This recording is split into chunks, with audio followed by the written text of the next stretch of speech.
Yes, we will continue our discussion.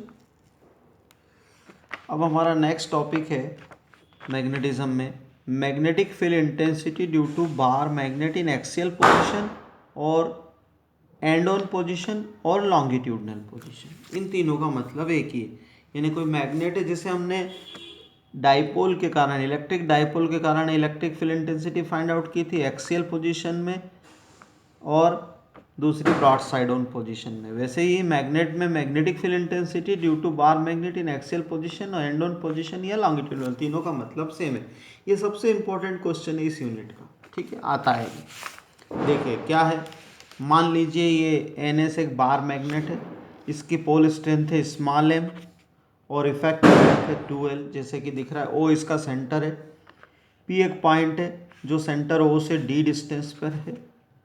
इस P point पर इस मैग्नेट के कारण magnetic field intensity find out करना, ठीक है, ये हमारा ऑब्जेक्ट है। अब फिगर को देखकर हम S और N से P की डिस्टेंस फाइंड आउट करेंगे, जैसे कि हमने इलेक्ट्रिसिटी में किया था, इलेक्ट्रोस्टैटिक्स में किया था। तो हम SP निकालना है हमको, तो SP कितना हो जाएगा, S से P की डिस्टेंस, तो O से P की डिस्टेंस मालूम है D, और O से S और O से N की डिस्टेंस हो जाएगी LL, क्योंकि टोटल डिस्टेंस है NS के बीच की 2L। तो यहाँ से आता है OP प्लस OS, SP को लिख सकते हो OP plus OS, that is L plus D या D प्लस L, ठीक। सिमिलरली अगर हमको N से P निकालना है तो OP माइनस ON कर दें, that is D minus L। अब मैग्नेटिक फील्ड, अब इन दोनों पोल के कारण, N और S पोल के कारण P पॉइंट पर हम मैग्नेटिक फील्ड इंटेंसिटी इंडिविजुअली निकालेंगे अलग अलग, फिर उनका हम वेक्टर सम कर लेंगे। कैसे, लेट अस सी। अब जहाँ पर मैग्नेटिक फील्ड इंटेंसिटी निकालना, वहाँ पर एक नॉर्थ पोल रखते हैं जिसकी पोल स्ट्रेंथ 1 होती है, यूनिट N पोल रखते हैं, ठीक है, ये यूनिट N पोल रखते हैं, इसकी पोल स्ट्रेंथ 1 है, ठीक। अब उसके कारण इस N और S मैग्नेट के जो दो पोल हैं वो इस यूनिट N पोल को फोर्स लगाएंगे, उसी को मैग्नेटिक फील्ड इंटेंसिटी बोलेंगे हम, ठीक है। तो अब हम सबसे पहले फाइंड आउट करते हैं the magnetic field intensity at P due to N pole. N pole के कारण मैग्नेटिक फील्ड इंटेंसिटी P पर फाइंड आउट करनी है। तो अभी हमने B का फार्मूला देखा था, वो अप्लाई कर दिया कि magnitude of magnetic field intensity calling it as B1 that is equals to mu 0/4 m upon NP square. N pole से निकालना है हमको P पे इंटेंसिटी, तो N से P की डिस्टेंस देख लें, NP स्क्वायर जो हम ऑलरेडी निकाल चुके हैं, D माइनस L का square.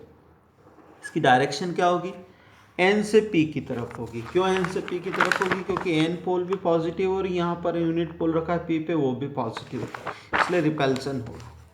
Similarly magnetic field intensity at P due to S pole के कारण magnetic field intensity B2, this is equals to magnitude of B2 है, इसलिए इसके दोनों लाइन के बीच में लिख लिया इसको हमने B2, ओके।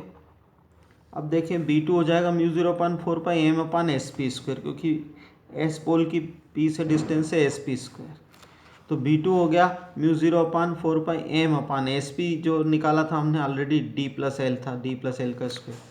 अब S पोल उस N पोल को क्या करेगा, ये S पोल है, ये S पोल इस P पे रखे हुए N पोल को क्या करेगा, अट्रैक्ट करेगा, तो इसलिए ये इंटेंसिटी B2 किधर हो जाएगी, P से S की तरफ, तो यहाँ लिख दिया अलॉन्ग PS, ठीक।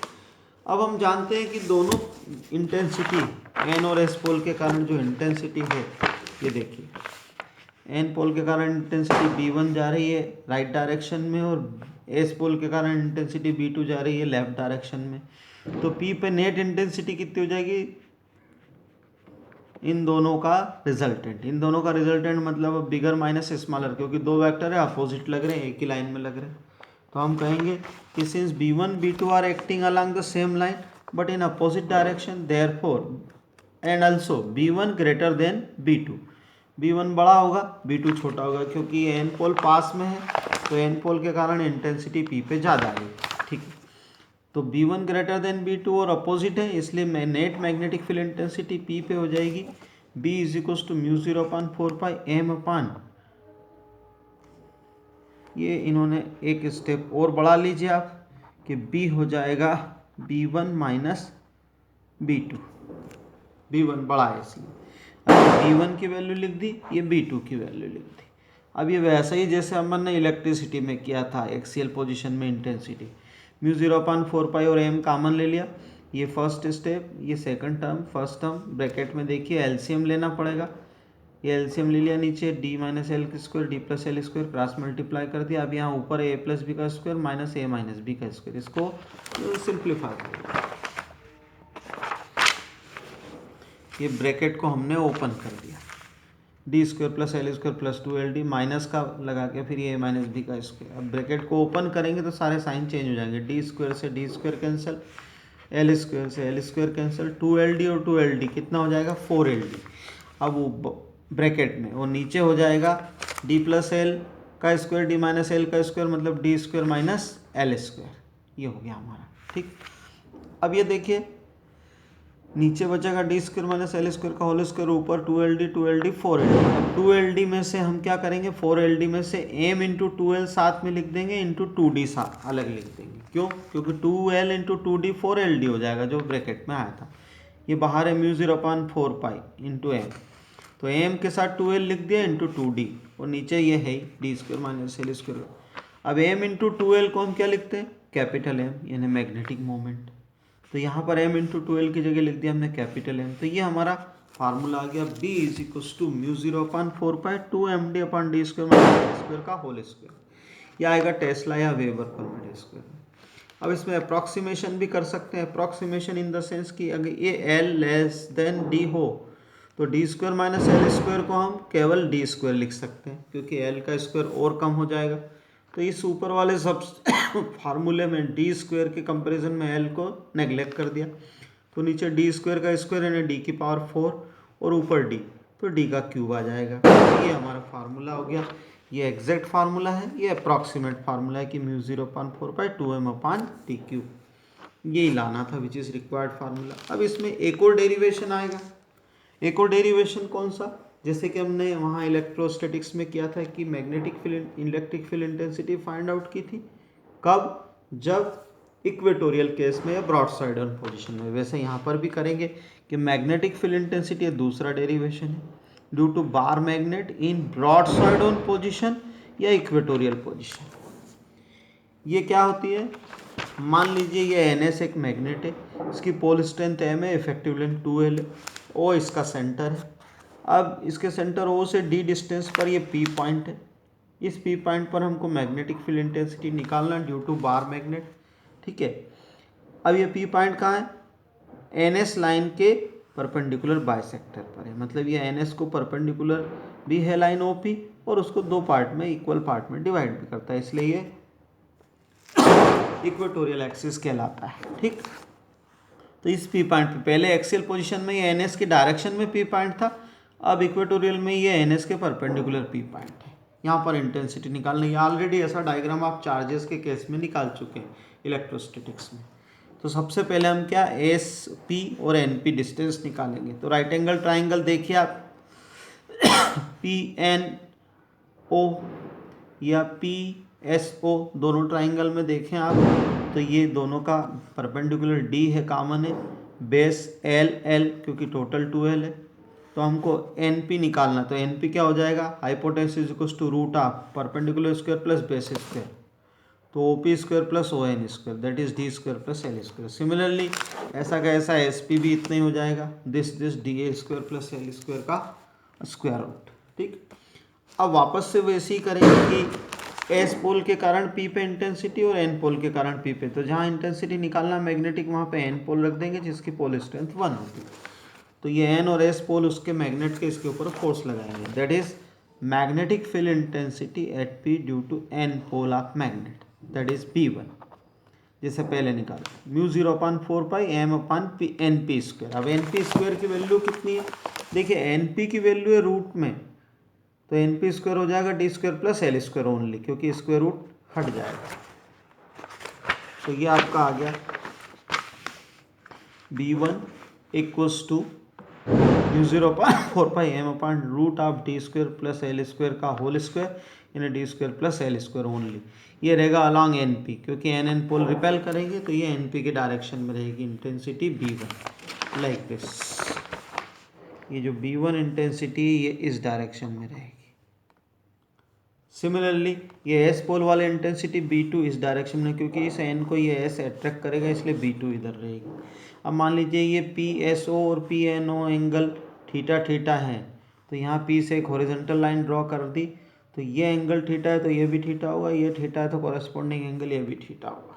ठीक है, तो B1 B2 का हॉरिजॉन्टल से एंगल थीटा बनेगा। ठीक, अब B2 फाइंड आउट कर लो कि magnetic field intensity at P due to S pole, B2 का mod is equal to μ0/4πm/SP²। SP की वैल्यू वो इतनी आएगी जितनी कि NP की थी, तो B2 की वैल्यू भी उतनी आ जाएगी m/d² + L² इंटू कांस्टेंट। अभी हमको दिख रहा है कि B1 B2 का मैग्नीट्यूड सेम है, ये B2 है और ये B1 है, दोनों का मैग्नीट्यूड सेम है, but they acting in different direction as shown in figure, कि ये B2 नीचे है हॉरिजॉन्टल से और B1 ऊपर है, दोनों का एंगल थीटा, तो दोनों के बीच का टोटल एंगल कितना हो जाएगा B1 B2 के बीच का 2 थीटा। ठीक है, तो हम यहाँ कहेंगे कि पैरेललोग्राम लॉ से इनका रिजल्टेंट निकालेंगे। From parallelogram law of vector addition the resultant magnetic field intensity at P is given by B is equal to root of, जैसे A² + B² + 2AB cos theta formula होता है, तो यहाँ AP की जगह है B1 B2, B1² + B2² + 2B1 B2 cos theta, theta की जगह आ जाएगा 2 थीटा, क्योंकि एंगल है दोनों B1 B2 के बीच का 2 थीटा। अब B1 B2 बराबर है तो B2 की जगह भी हमने B1 कर दिया, तो यहाँ क्या हो जाएगा B1², ये B2 की जगह B1², यहाँ पे भी B1 × B1² into cos 2 theta. तो यहाँ देखिए आप ये B1² 2B1² हो जाएंगे और यहाँ 2B1² cos 2 theta, 2B1² common ले लिया, कॉमन लेने से ब्रैकेट में बचा अंडर रूट के अंदर 1 + cos 2 थीटा, cos 2 थीटा की वैल्यू लिख दी 2 cos² थीटा -1, 1 से 1 कैंसल, तो 2B1² into 2 cos² theta, root के बाहर आए तो ये बचा 2B1, 2 और 2 मिलके 4, तो 4 का 2 आ गया, B1² का B1 आ गया और cos² थीटा का cos थीटा आ गया। ये रिजल्टेंट मैग्नेटिक फील्ड इंटेंसिटी आ गई, इक्वेशन 1 बोल दिया इसको। अब हमको B1 तो पता है लेकिन cos थीटा नहीं मालूम है, तो हम फिर से राइट एंगल ट्राइंगल कंसिडर करेंगे NPO। ये देखिए ये राइट एंगल ट्राइंगल NPO, इस राइट एंगल ट्राइंगल में देखें हमको cos थीटा निकालना, तो ये थीटा एंगल है, तो cos theta is equal to base upon hypotenuse that is ON/NP। यही हमने यहाँ लिखा है कि ट्राइंगल NPO में देखें तो cos थीटा ON/NP, ON कितना है स्मॉल l और NP कितना है √d² + L²। ठीक, ये cos थीटा और B1 की वैल्यू इक्वेशन 1 में पुट कर दीजिए, तो B आ जाएगा, अब ये तो आया था 2B1 इंटू cos थीटा, तो 2 इंटू ये B1 की वैल्यू इंटू ये cos थीटा की वैल्यू। अब ऊपर देखें यहाँ पे तो 2ml आ रहा है और कांस्टेंट आ रहा है, और नीचे d² + L² और फिर square root of d² + L², यानी d² + L² की पावर यहाँ 1 है और यहाँ हाफ है, तो B हो जाएगा μ0/4π2m इंटू 2L/d² + L² की पावर 3/2, क्योंकि 1 और हाफ मिलके 3/2। अब m इंटू 2L को लिख दिया कैपिटल M मैग्नेटिक मोमेंट, तो ये B आ गया दिस मच μ0/4πm/d² + L² की पावर 3/2 टेस्ला। अगर हम अप्रॉक्सीमेशन करें तो L very much less than D, तो d² + L² के कंपैरिजन में L² को नेगलेक्ट कर दिया, तो d² की पावर 3/2, तो 2 से 2 कैंसिल, तो ये आ जाएगा d³। तो ये दूसरा फार्मूला अप्रॉक्सीमेशन के बाद। ये हो गया हमारे 2 इम्पॉर्टेंट डेरिवेशन जिसका एग्ज़ाम में बहुत ज़्यादा चांस रहता आने का, इसलिए इसको अच्छे से याद करिएगा, डेरिव करके देखिएगा। Okay, that's all.